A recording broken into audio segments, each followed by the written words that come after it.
Hi, and welcome to Prepping Essentials.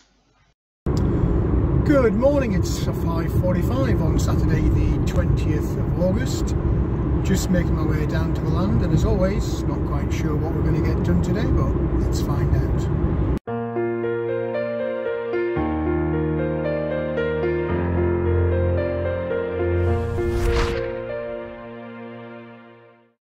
Well, here we are down the land. It's a cool morning this morning, which is nice, given all of the ridiculous temperatures that we've had lately.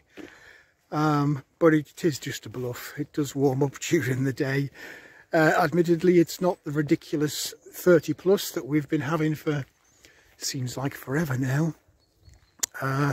It's more of a balmy low 20s. Nice looking sky. The sun just trying to break out over the trees there. It is early. We have had a little bit of rain this week. I think it was Monday and Tuesday night. We had a little bit of rain overnight, which, whilst it wasn't a lot, it was very welcome. The grass isn't quite as brown looking as it was. And I checked the water tanks yesterday morning, and the big tanks are half full, so that's a blessing. I was really getting worried that I was going to run out, but it seems not. It came just in time. Busy weekend ahead. I've got a few bits and pieces I'm going to have a look at today, so it won't be one of those sprint videos that I've been doing lately, but equally it's not going to be a full day. But I'll tell you all about that as we get opened up and do the usual sorting of the chickens, etc. So I'll catch up with you shortly. Well, as usual, first things first, just sorting the chickens out. They've got their corn to peck away at. Just making sure that all the water's topped up as well. Got little egg bounty. So I'm going to get myself in the cabin, and it seems like forever, have a coffee in the chat. Well, good morning. It's the weekend, and astute viewers will notice I had my hat on this morning. It's still really early, so it is quite cool still. Well, let's rephrase that. It's a lot cooler than it has been over recent months, put it that way. I've talked about and complained about the weather endlessly for months now. But in all fairness, it's been a really unusual year. We had a little bit of what everybody thought was a heat wave middle of last year. Lasted probably 3 weeks, where we had some, high 20s, almost touching 30s. And everyone, including myself, was going crazy, saying, oh my God, this is terrible. Clearly it was a test run for this year, because we've had months, literally months, of 30 pluses bordering on 40s. And that's unheard of, really, here in the UK. So it has been difficult, really difficult, and I'll touch on that subject shortly. But first things first, I guess. Wherever you are and whatever you're doing, I hope you are staying safe and well and enjoying your weekend. It's a difficult time for everyone. I've been popping little posts on the community tab here and there about whatever the big news was of the day. And I've noticed a few people commenting here and there on different videos. Nice to see the interaction between people in the comment section. Wide-ranging themes, whether it's comments on the videos or whether it's people who reach out by email, letting us know what they're thinking, what they're doing. Two themes kind of cropped up. One was here in the UK. I saw a couple of people, saw Clive and Dave. Hi, if you're watching. Quite a bit of interaction. Their kind of concerns really were around energy and the impending crisis with energy as we head in towards winter. And you'll know that I've touched on this quite a few times and did a video, Are You Ready for Christmas? Because energy prices continue to rise exponentially in the UK. We are expecting another big rise in October, which is not a million miles away now.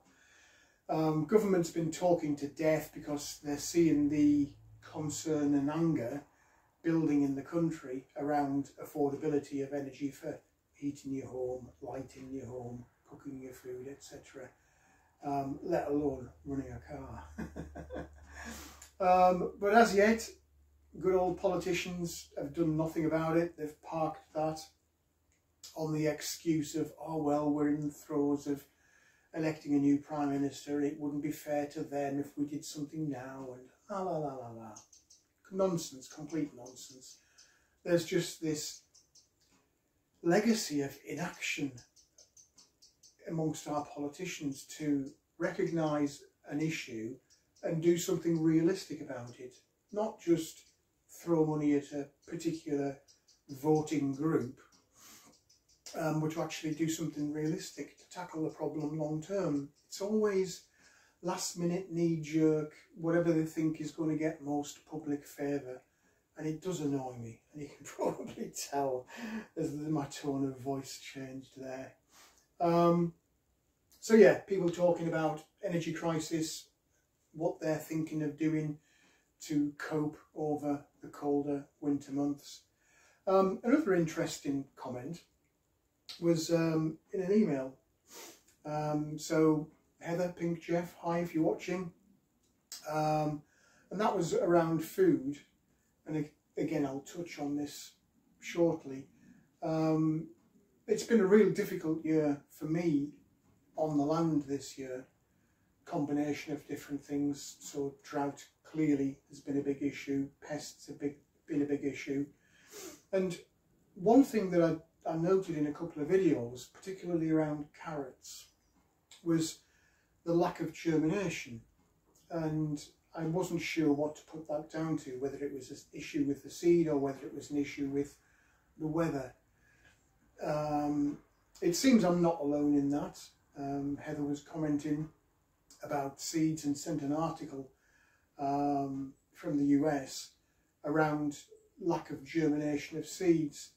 So I don't know what the real reason is for germination issues with seeds, whether it's because they've been messed about with too much in the sort of breeding program of plants to develop new seeds to be pest resistant or drought resistant or whatever else resistant they might want a crop to be in order to get maximum yield.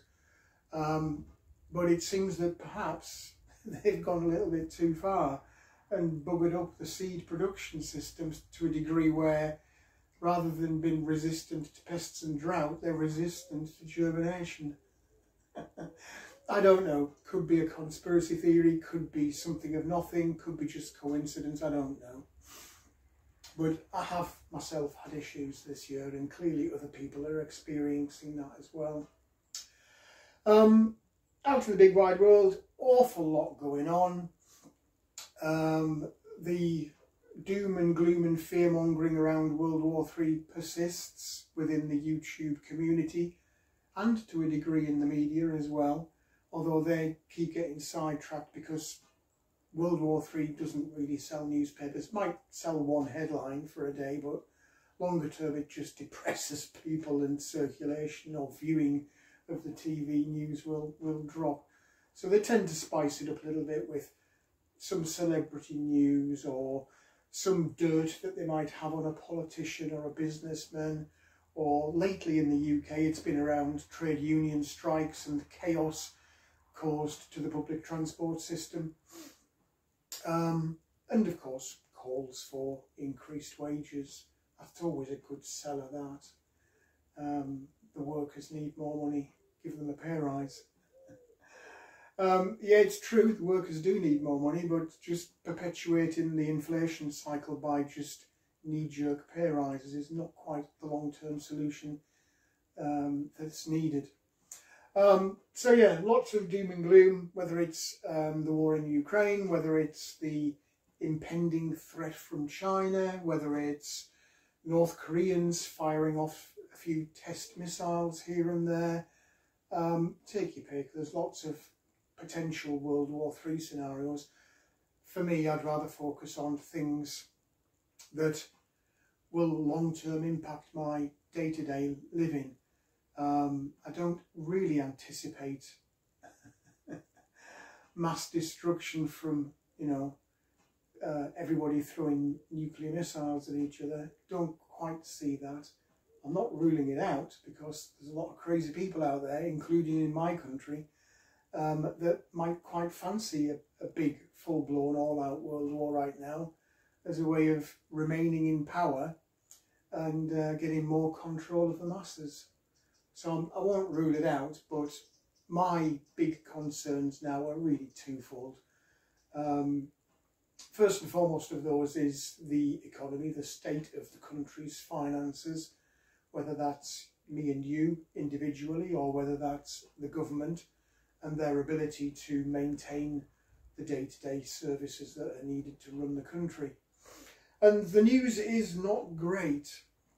We've all known that the economy's been quite shaky for a while. We've watched inflation figures here in the UK this week. They passed the 10% mark. And bear in mind, that's government admitted inflation, and we all know that you can double it.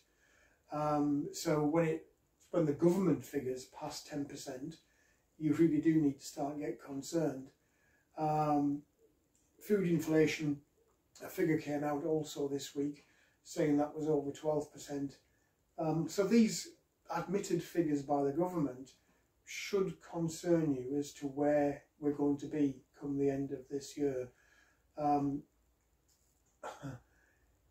Government forecast is 15% inflation rate by the end of this year. I would suggest that you do double that, because when you take in the real cost of living increase, it's way, way higher than government announces.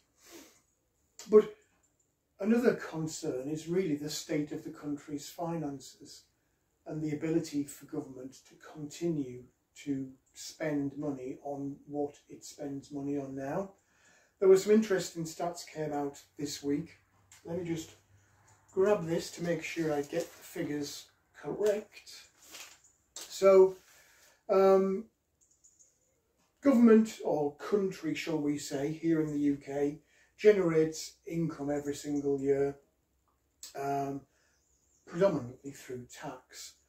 And they call the value of the goods and services that are produced in the UK gross domestic product. So it's a bit like your salary, if you like, but without the bonus. So as a country, the UK generated 2.2 trillion pounds, trillion with a T. Every year though, government does borrow money. Now, that's not a sustainable thing to do. Anybody who's had a big credit card debt or a big mortgage will know that it is a struggle to continue to generate enough income to be able to pay off that debt, in addition to your normal cost of living.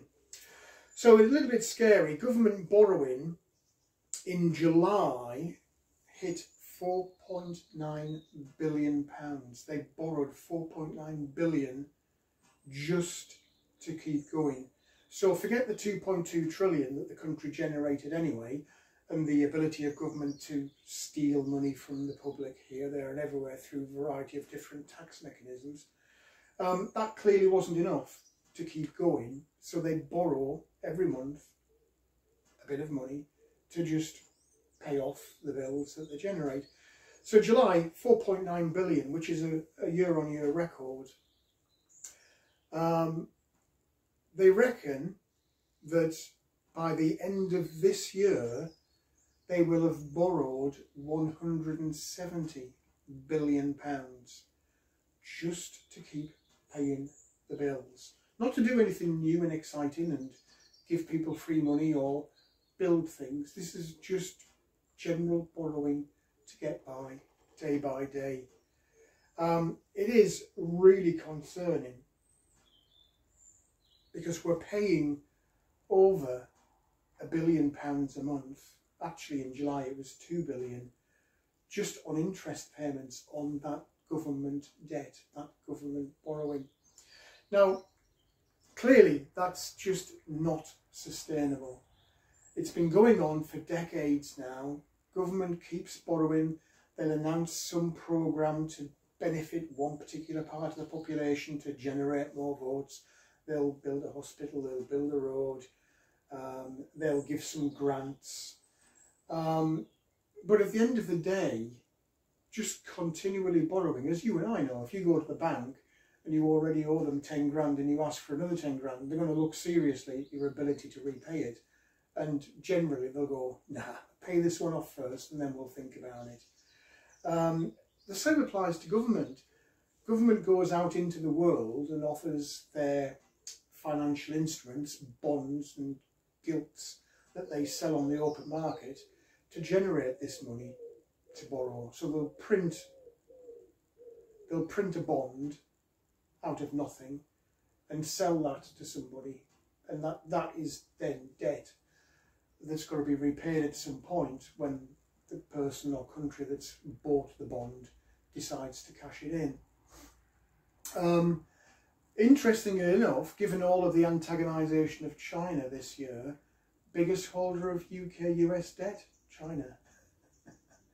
What would happen if they asked for that money back and said, I want to cash these bonds in? We'd be bankrupt, essentially. We just couldn't repay it all. So yeah, government borrowing is getting out of control, has been that way for years, but at some point the party will end. If you keep pissing off the people that are lending you money, in this case China, they're not going to lend you anymore, are they? So what do you do then? Something has got to give. The system will break in some way, shape or form. And the government has two choices. They either massively raise taxes on you and me, and we already know how high tax is, or they slash and burn public services. So they sack government workers, they cut back on the provision of services. So instead of your bins getting emptied every week, it's every fortnight or every 3 weeks, or they'll close a hospital or a school, or they'll do whatever they need to do to stop spending the money. So they just cut the service. So that to me is a looming concern. Certainly by the end of this year, whichever new government comes into power, I suspect, and they've already hinted at it in the media, maybe about a month ago I posted something on the community tab about government looking to cut government jobs. It's a matter of time before something happens. In order to ease the pain, I would suggest it's probably a combination of a bit of a tax rise and a bit of a cut. But again, long term, it's not sustainable. Something big and more drastic is going to need to occur. The other thing that concerns me, we've touched on it already, is food. I know I'm always saying stock up long-term food stores, try and grow what you can. I know I'm always saying that, but it is for a reason. And this year particularly has been a real bad year for the global food production and supply system. Lots of reasons for that, whether that's your rising energy costs, your lack of availability of fertilisers, general cost of living and wage increases, whatever that bit of the equation is, yes, that's having an impact on pushing up prices and generally reducing availability. The big one really this year has been the weather. Astute viewers might have noticed a post in the community tab, I think it was a week, maybe just over a week ago, about UK farmers sounding an alarm over crop harvests this year.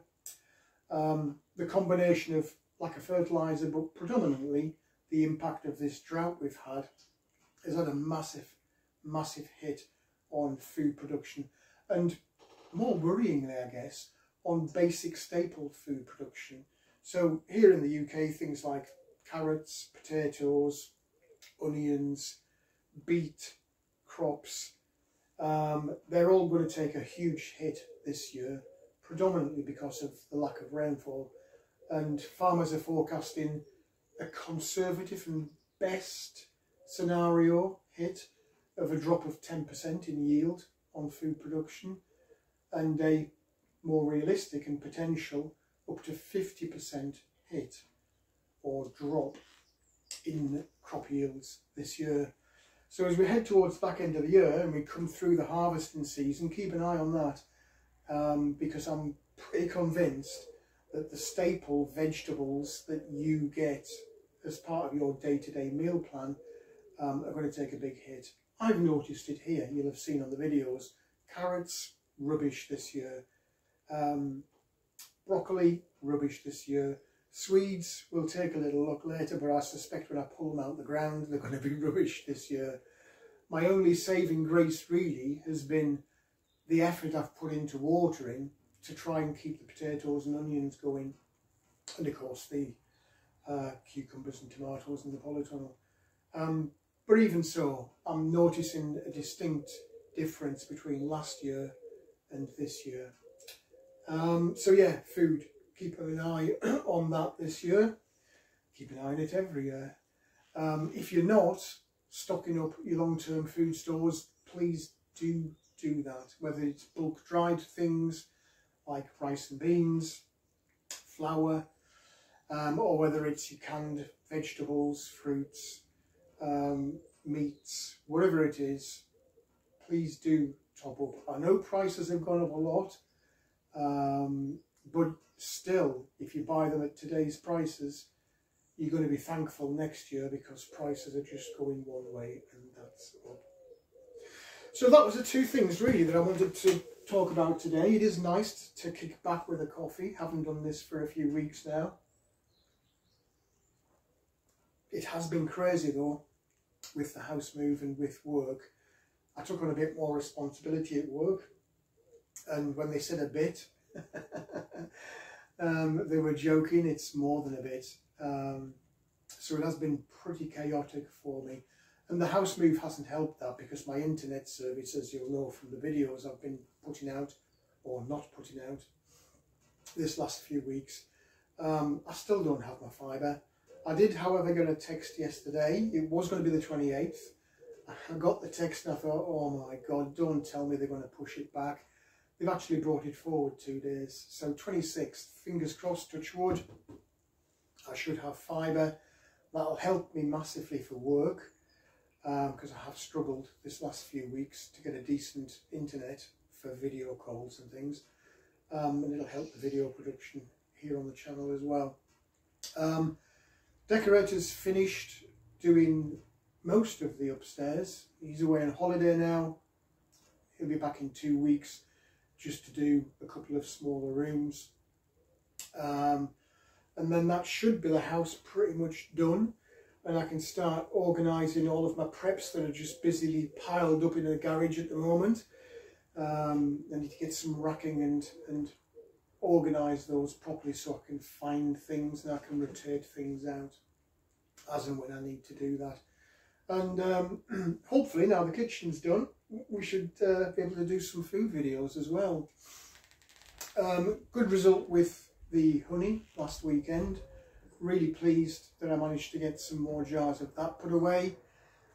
Today I'll be leaving the bees alone, but I do want to get out into the planting. I'll give you a quick run round and see what's happening, and then I'm going to actually harvest some of the vegetables. So we'll do another comparison and see how we compare this year to last, what the quality's like, what the quantity's like. So that's it. I've got some greenery for the chickens. I'll go give them that, and then we'll have a little run round. Thanks again for everyone who does comment on the videos. A little plea for you, if you wouldn't mind just liking the videos, sharing the videos, subscribing to the channel if you haven't done so. My subscriber and view figures over this year have kind of flatlined. And I realise I'm not the sexiest or glitziest or high-tech production channel out there in YouTube land, but I would hope that I'm doing something in the videos that is of interest to people. And I would hope that the commentaries I give on state of the world, state of general news, are equally as useful. So yeah, if you do like what I'm doing, just show YouTube that you do by popping a comment, even if it's just hi. Give it a thumbs up, sharing, and if you haven't subscribed, please do that. It just helps to generate the channel or promote the channel on YouTube and push it out to more people. The more activity on the channel, the more YouTube will push it out, and hopefully the more people will be attracted and see the channel. So that's it, self-promotion done. I'm going to get this coffee finished off, and we'll have a little run round and see what's happening outside. Well, that's the chickens sorted out with their greenery. They're all busy pecking around, enjoying. It's nice to see. I've just been running around with the watering can. If you can hear that noise in the background, it's the water containers out the polytunnel getting filled up.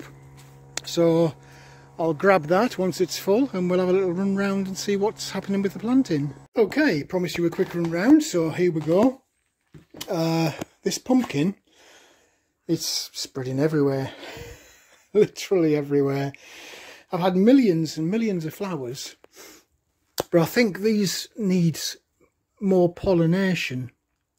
I know I have been doing the little trick of running my finger across and trying to transplant pollen from one flower to the other, and I'm not sure whether this is going to be a pumpkin or not. I've got a few of those scattered around in amongst all these flowers. I guess proof of the pudding will be how these develop over, there's another one there, over the coming weeks. Might seem a little bit bizarre this, that I'm growing this pumpkin. It's not a normal pumpkin. Believe it or not, it's a Chinese variety of pumpkin which likes really hot temperatures. Now, talking to some people, they reckon that these pumpkins can fetch up to £10 each. So, a bit of an experiment this really, to see if I can grow them or not, and if I can indeed sell them at that kind of price. Because if I can, I'll do loads of these next year. It's a bit like honey. I did a little experiment with the honey just to see what kind of prices people were prepared to pay for, you know, fresh honey from the field rather than this processed stuff. And those little jars, 500ml, 750ml, £5, £6, £7 a jar. So again, future, if I can keep the hives going and produce more hives and more honey, potential source of income. I'm not going to get too giddy and think I can replace my job, because I can't. But it would be nice at some point in the future if I could generate some money. Chili's coming along well there. And almost lost both of these plants, but they're both flowering and they're both producing chilies. So again, we'll see how that gets on. The other stuff, I mean, blueberries and fig. Blueberries produced quite a lot of berries this year. I was really pleased, but they did get hammered, as did the fig. I mean, look at that. I mean, the fig is recovering because it's got some nice new growth here, but yeah, it's just the drought this year has just decimated pretty much everything in here. Anyway, we live and learn. Outside, I'm definitely going to be harvesting some stuff today, so stand by for that. Potatoes still coming along well. I have got some tubers ready to plant.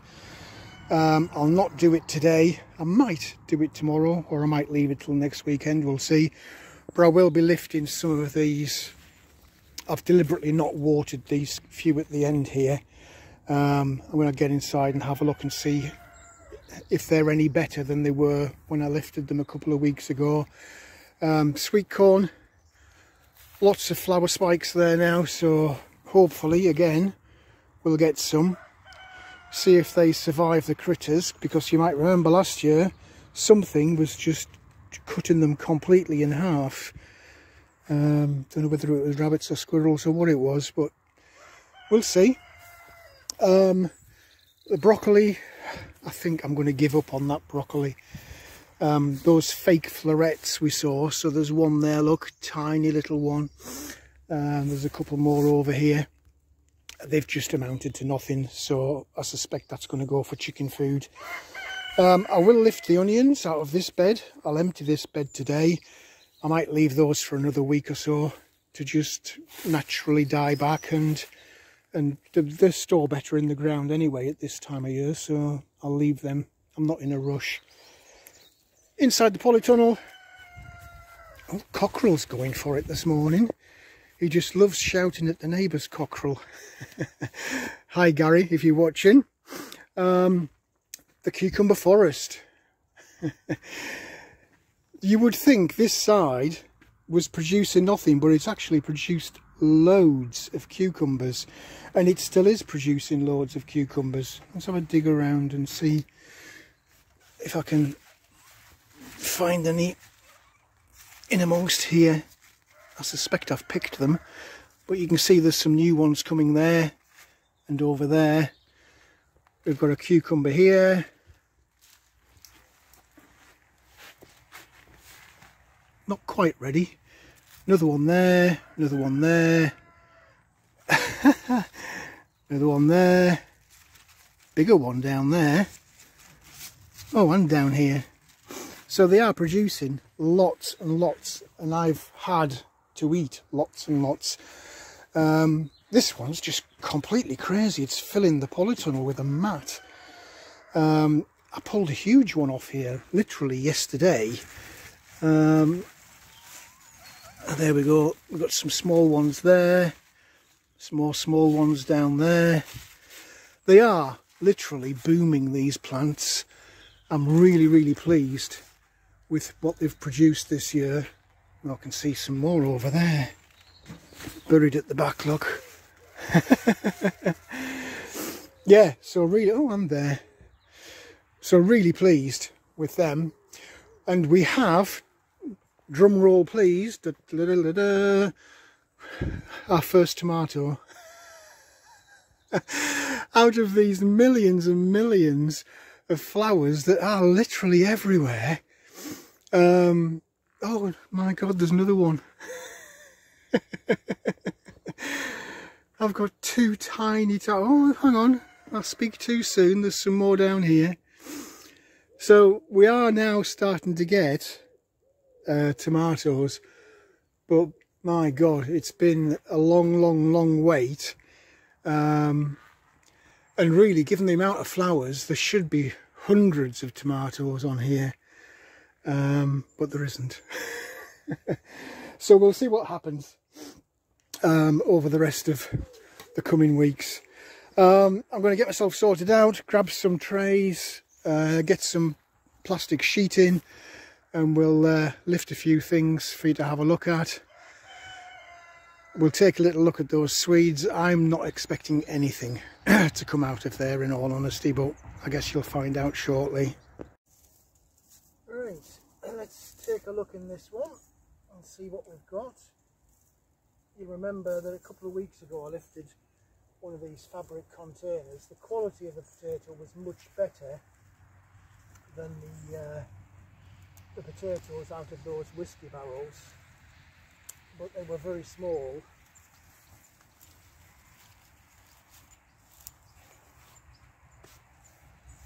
And the crows have definitely been in these, but let's take a little look and see what we've got.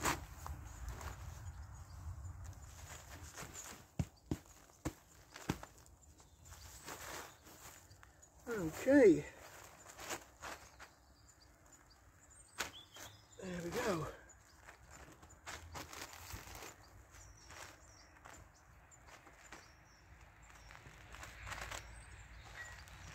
Well, that little bit of rain we've had this week has at least moistened the soil, because you remember these were absolutely bone dry. That's one of the original seed tubers.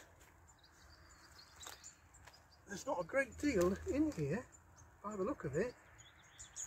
There's a little bit of rot on that one, so I'll not keep that.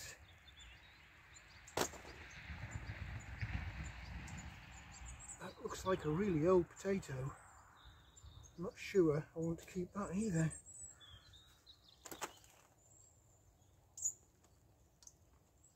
There's an original tuber. So again, small potatoes, slightly bigger.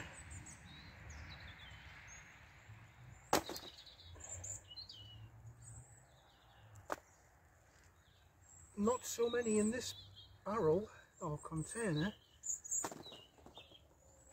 as there was before, so those farmers, it would seem, are right when they say best case scenario 10% drop in yield, worst case scenario 50% drop. These are not as good as they were last year, absolutely nowhere near, but on the bright side we have got potatoes.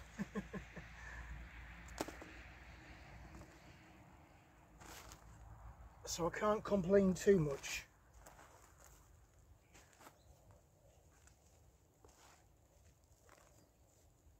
I'm throwing them back.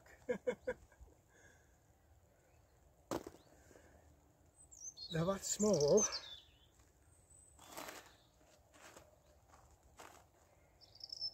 Well, there's quite a few, to be fair. Just not as good as I'm used to. You see, my expectations created last year, I'm expecting every year to be the same, and clearly nature is proving that that's not the case. You have good years and bad years, and this year is definitely not as good as last.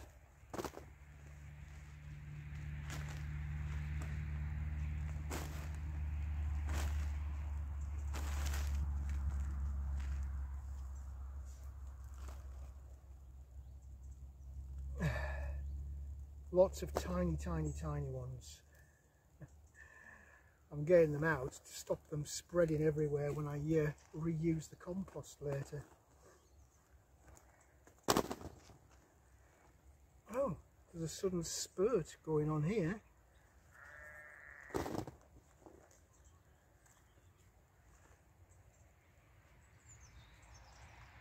Yeah, they are small though. There is no getting away from it. They're definitely not as good as last year.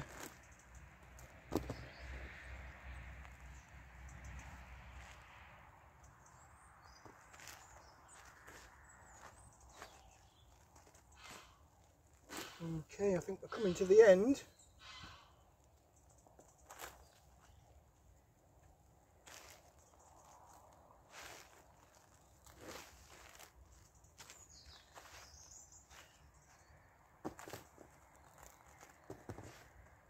They are still coming.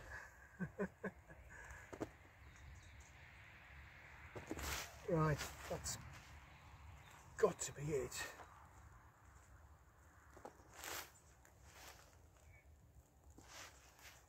Yeah.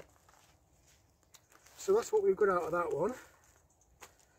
To be fair, nice clean potatoes, really nice and clean. There's one there with a little bit of scab on, and there's one there that looks like it's been chewed, so I'll get rid of that one. So small, but main thing I guess is dramatically down on last year, nowhere near the same quality or size as last year. So that's that one. Let's pull another one and see. I'll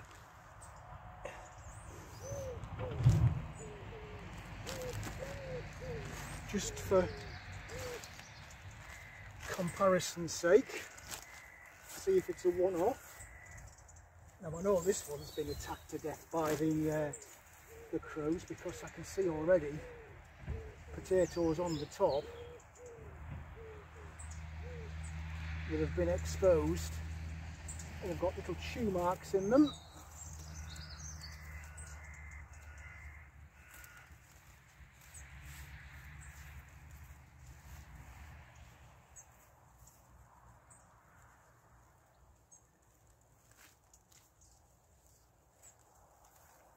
There we go. Let's get rid of the foliage and let's take a little look in here.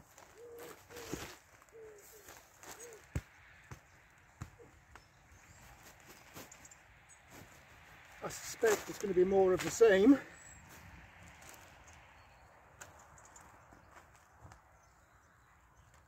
Nothing at the bottom at all.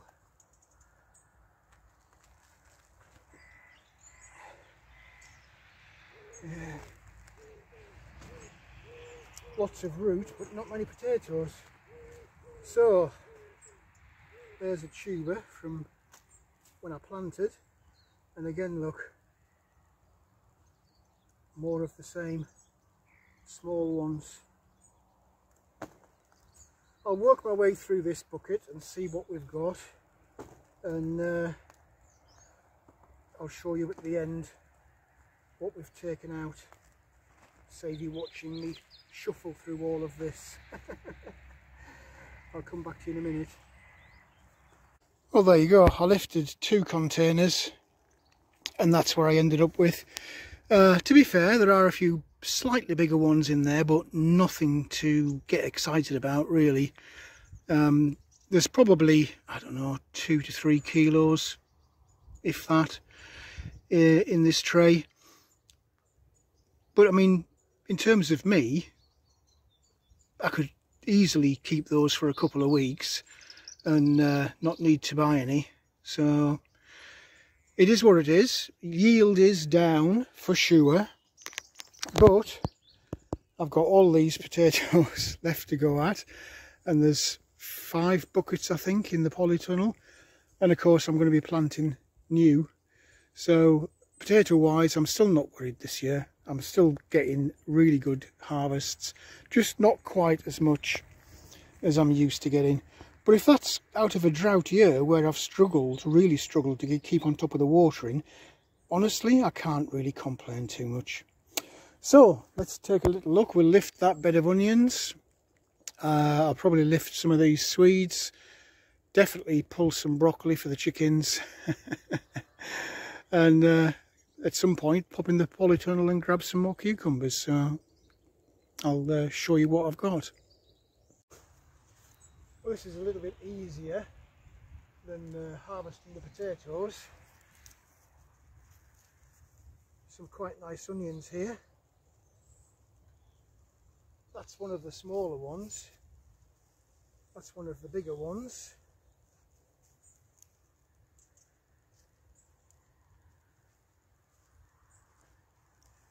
Really pleased with the onions this year. They're all nice and firm. There's no signs of any rot. I mean, how nice is that?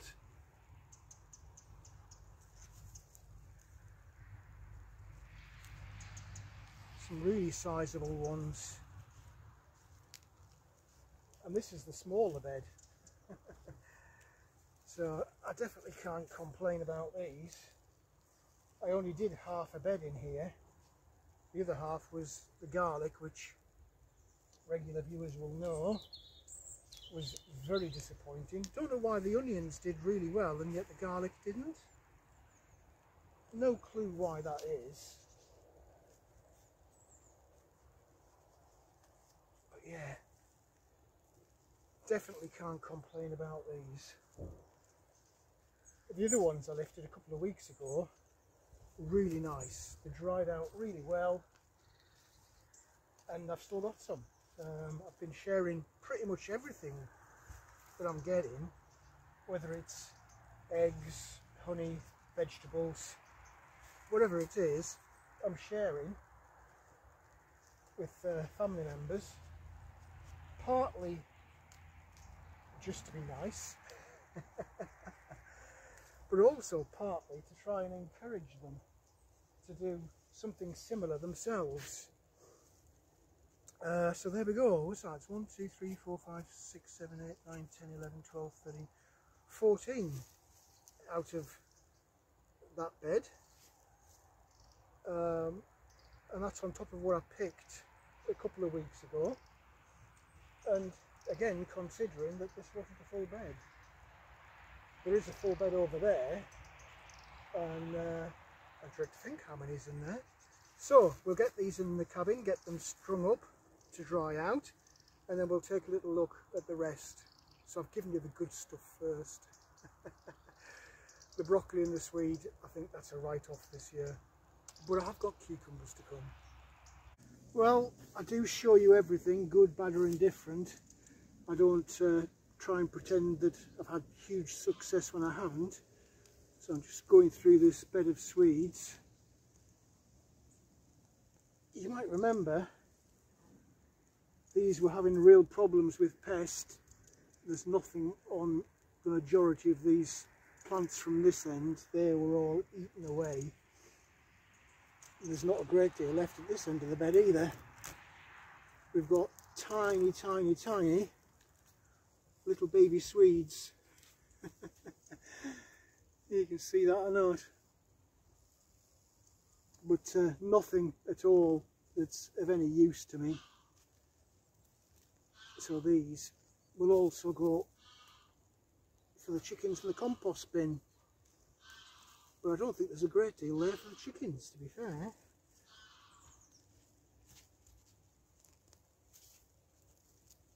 Tiny, tiny, tiny.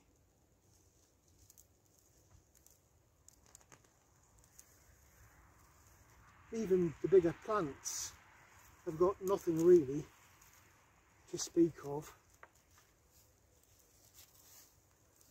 You can see those or not. Tiny, stunted swedes.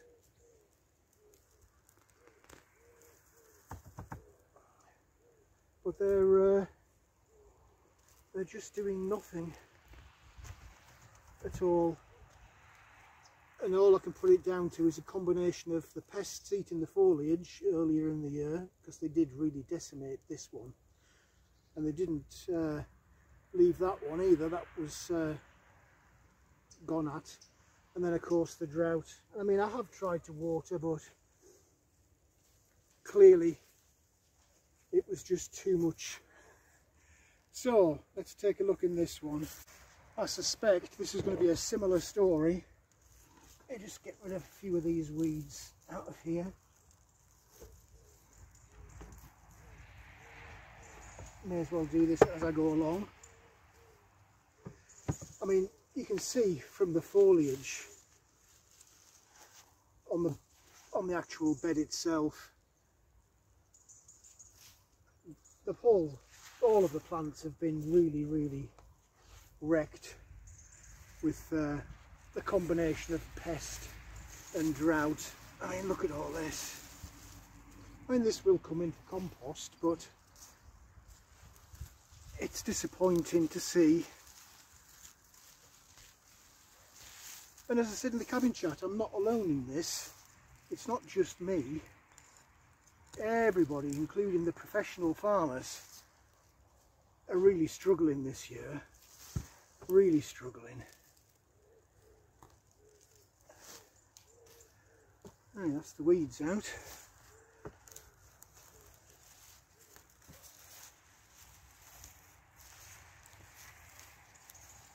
Just so much dead foliage. Right, let's take a little look and see. I'm not anticipating anything dramatic in here. Yeah, tiny, tiny, tiny.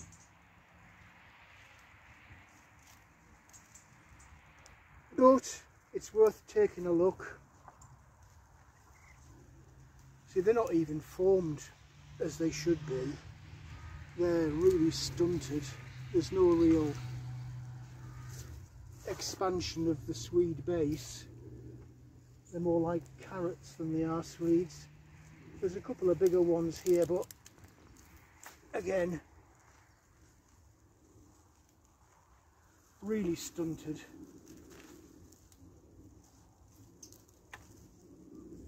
More like, as I say, carrots than Swedes. That's probably the best one I've seen so far, and disappointing.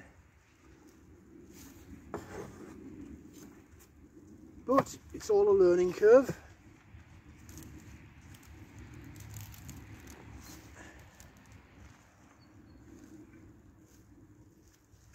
And again,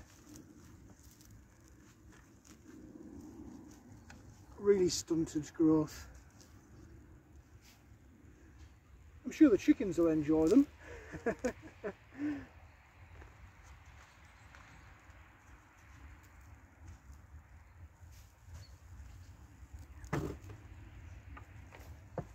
Right, just a couple more to go.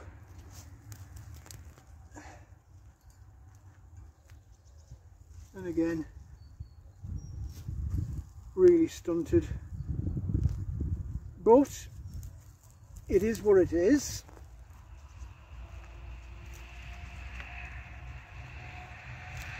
I think, as I said earlier in the cabin chat, the art is to find what works in your environment, and I think focus on the staple crops if you can grow them in your area.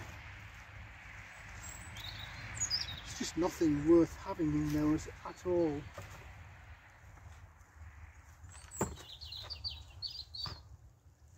And there's the last one. So, food for the chickens, but out of this bed, no food for me.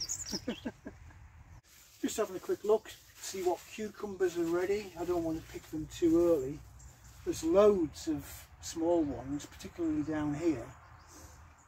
But I'm interested in the bigger ones. So, let's take a look. That's not a bad size. I've got 3 or 4 on here that are almost there, just not quite. And as I say, I don't want to pick them too early. So let's take a little look on the other side.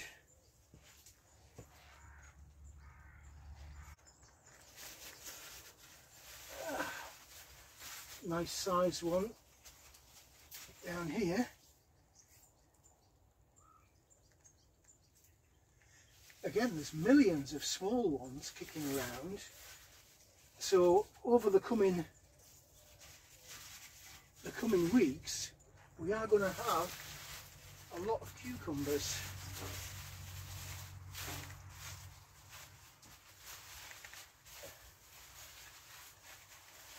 The trouble is, I've been picking these all the way through this week and last week, so it's finding them now, the ones that are ready.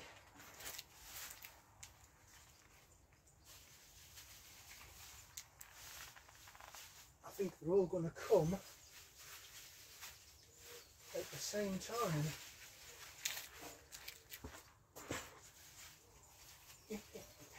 There's millions of small ones, literally. Oh, I found some more tomatoes. How nice. Oh, I can see one right at the very back.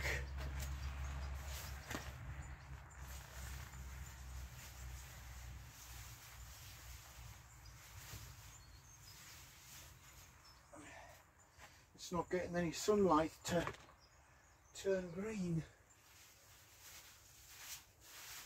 because we have got a huge forest going on in here.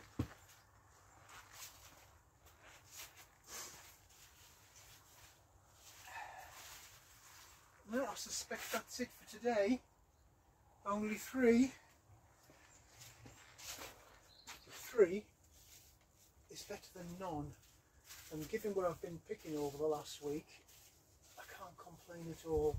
And I've got loads more to come. So that'll do for today.